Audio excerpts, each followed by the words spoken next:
있더라고. tummaza tummu han nigli ba 아주 많이 했더라고. malang ni ba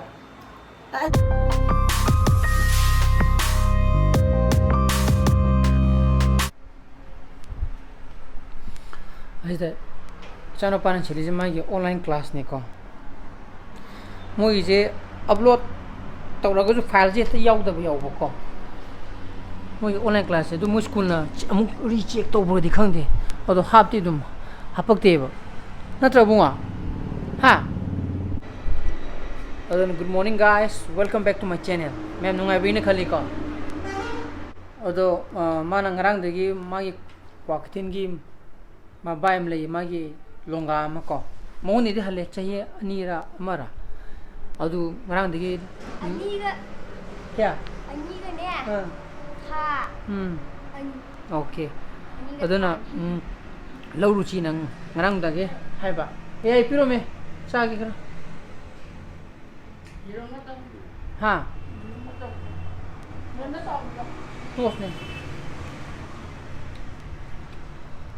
aduna ngarang di ma lo bijin haiba adigi ai ni piju ngarang mo pi hoi de lek ko chakhi bu ko hoi nung dang wenam halakata ba aduna ma le ten ni mo si de mo hai li chak nung ten to bi din na ngai de ba ko le phone to ga hai gre chaga tho mo we pung tra ma thoi de lo bu la ke na ta bo ko ne je aku cak thok gi je aniga tang ja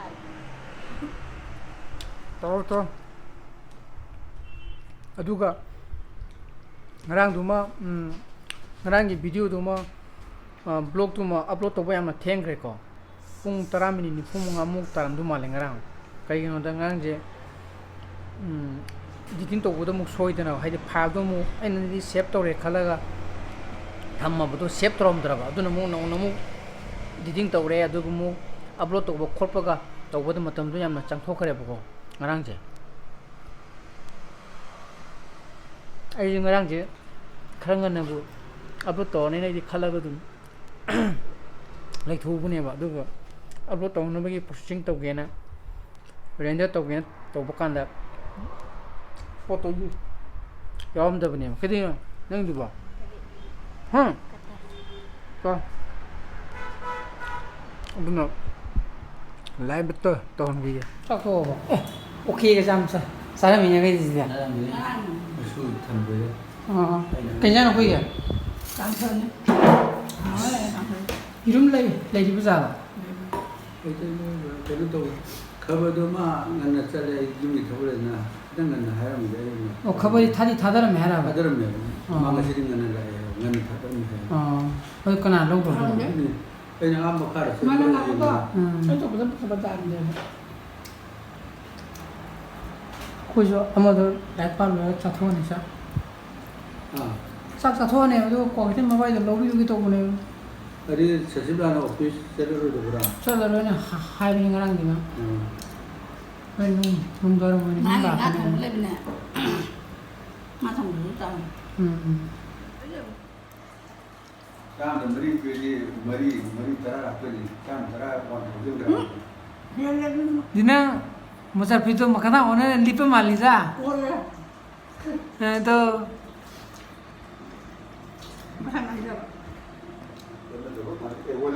one re to nang kino to thole ba ma pan da 린디 yindi ये खाने तो adere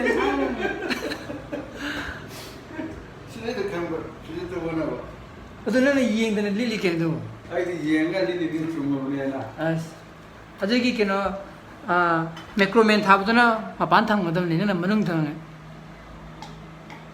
있더라고. tummaza tummu han nigli ba 아주 많이 했더라고. malang ni ba 아이 말하는 거 봐도 봐. 아 내가 근데 봐봐봐봐. 내가 안 먹거든. 내가 안 먹거든. 에따 보면 하달라나. आई भागता दिल में तो malang ni ba malang 근데 농민들이 아빠가 또 농민들이 아주 그래. 너가 저 거기 로하다네. 하다는 애가 왔나게 너 애들. 애는 까다리 놓고. 아이 근데도 그러게. 그래 이거는데 멍주. 못 돌아가래 원래도. 그래서 이거 한다. 일단 나는 아예 능정해. 일단 발표 나는 이거 다 아예 능정해. 막라 니 원이 하이디 코이 막라 도 코이 망다 케노마 타우라가 못 돌아봐. 못 돌아면 뚱지다니다. 놀래냐. 오 땀차오 짝사이가 너네 ям 하글리 와양 ngang 가장 좀 빨리.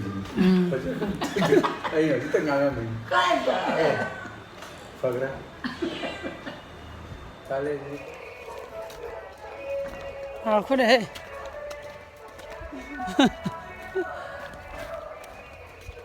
qua cái thế lại có quay mới mà bay từ lô bi kia nè giải lô xe lô thì hai cái này cũng trao thì phải tới lô bớt lạc kia đi hai cái này lô cái bớt ra là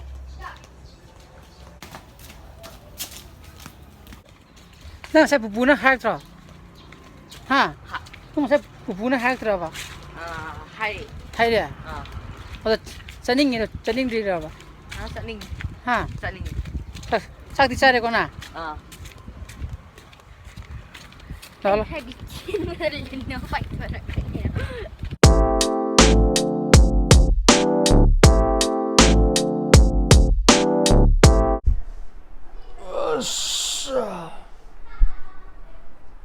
sayang ang lawi lo yung haled na yung ngap yung man na tumdaw si pung ama mini kun chasale ka tumuyatre mo isite kino sanari male koi ye board game do Ayo lo. ha kai ya Mi wala yes kahang ta kuja Sikana. ha chera turan chapati aro ko ba Ayo siya turan jalan le. ha Ayo siya turan jalan le. adudo Papa. 아우 Dibere tu isi na biar. 예 이번에 컨데가 저거 야로 이제 막하도 야로 Itu ayo ngoro. Nene masih ngere ko. Ngere. Wala tan 뭐 이제 아이디 힘을 돌아보네 뭐 이미 왔던 떠올리면 봐 산업 간다 거 아드나 아직 송기 이제 다꾸니 이제 그냥 파게 한 것도 체란 또한 cepet 야로 이거 아이디 부르라 그네 이리 Iba itu gaji. Ni tak. Kalau nanti tahu ya. 198 Nanti ai lai yo. Ni itu gaji. 98 lady 198 198 ba 알아봐 Ni itu gaji ni aku cinta. 38. 아드나 산하기가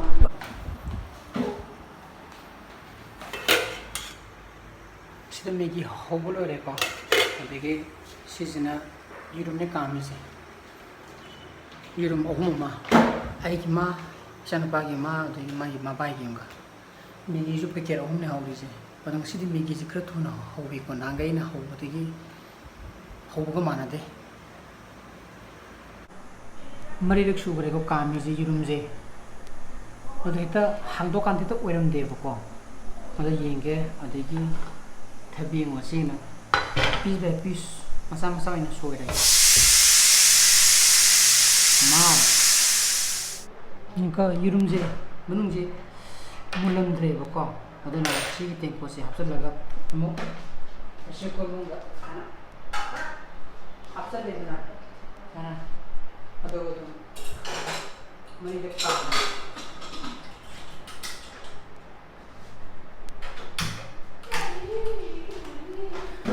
사람 합설되잖아 어디가 뭐 까먹고 어떻게 문대봐 시드가 물론 들어봐 거 어둠 짜라니 nga이가 뭐대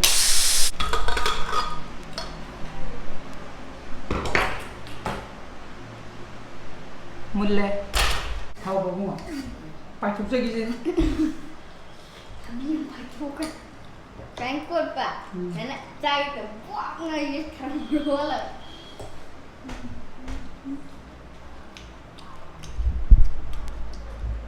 지난하게 이런 거 저거로 갈래 했나? 응.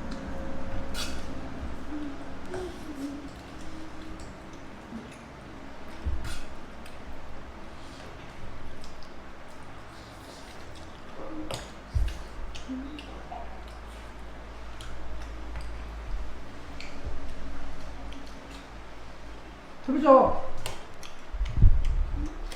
Họ có được. Ha. Thôi biết. Không tháo gì.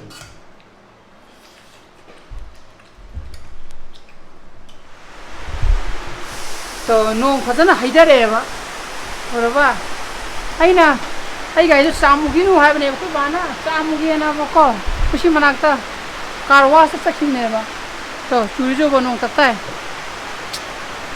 그 싸무기까지 가는 아니.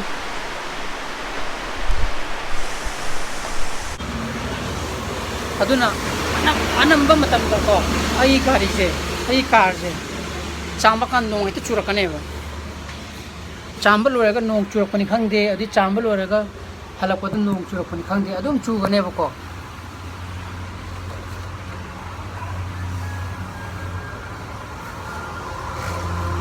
ajadori phare mo lainang na loinu mo kapalani ko to leige sing kang le me ba amda chai bi ge ai no ke photo ka pa kan da ko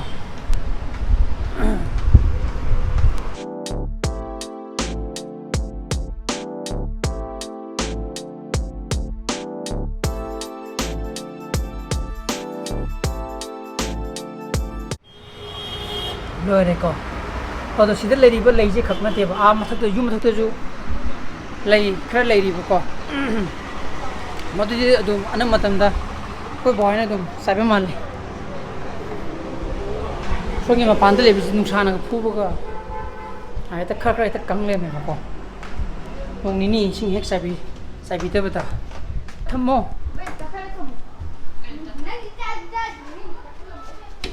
ayo 에이, 아직 뭐 부바 자느라고 뭐 이엔 기심 가요 뭐 내가 뭐 제일이니까 노멀 땐 색 잠고 가이 더우디 빵이래 그래 강디까지 이제 통하면 올라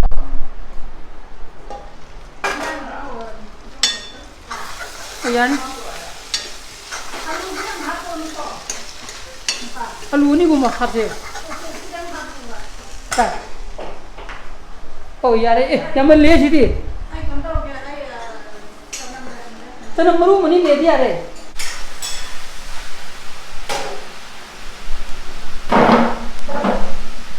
Masih di yang dibuzari je, ini orang apa? Ini dari kawai apa? Ini iya thong itu mana? Saya waktu ibadah itu apa? Ada nama hensak 이제라가 통계는 또 봐. 어떤 아이는 연 통이제, 시는 연 통이제.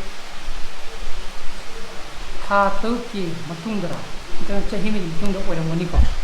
에는데 이렇게 약 통되고 게임이죠.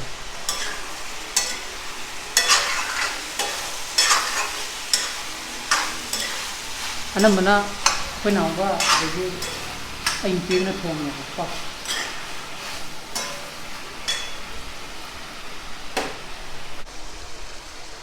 시외디 그런 몽 말아봐. 하우도 만가. 기가 미니 mga ngawraga mahi hapsalaga solaga yaani ko. Kay say ba? Bo.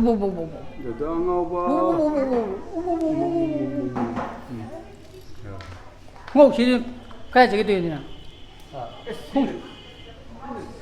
Ha. 슈도 미나 첼로 하나 공부하고 첼로 쳤지나. 공부하고 있는 कोई देखो माना राजमा तो थोंगे तो यार राजमा में थोंगे कम उमंग हो रहे चिलो रे को तू चा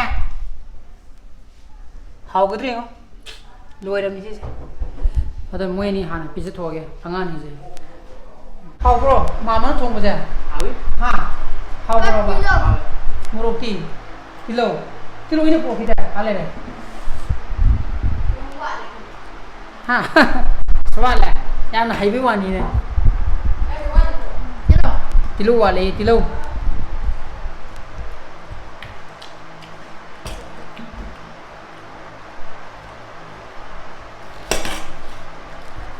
형 싸가더라.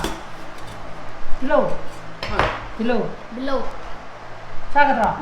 좋았어.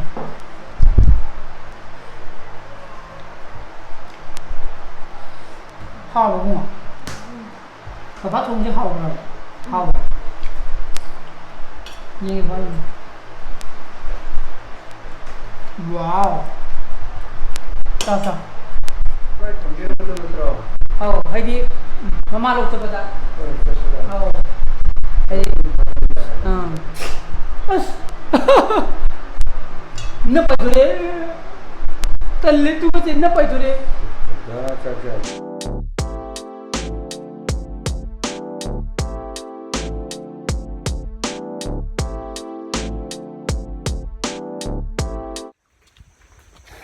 तेरा सबम लेके लाया को इन भी लोग बा अतो तुम चले कोई नहीं फमरो किनो दी मिची दी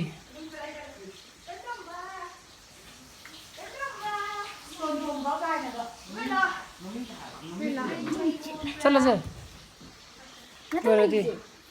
मैरा कि ओगले छोड़ले मैंने येन किचन खाया थोंग अई कम का थोंगिरो कौसवानी था तरुक कि मांग चाही मांग थोंगने किचन खाया पटले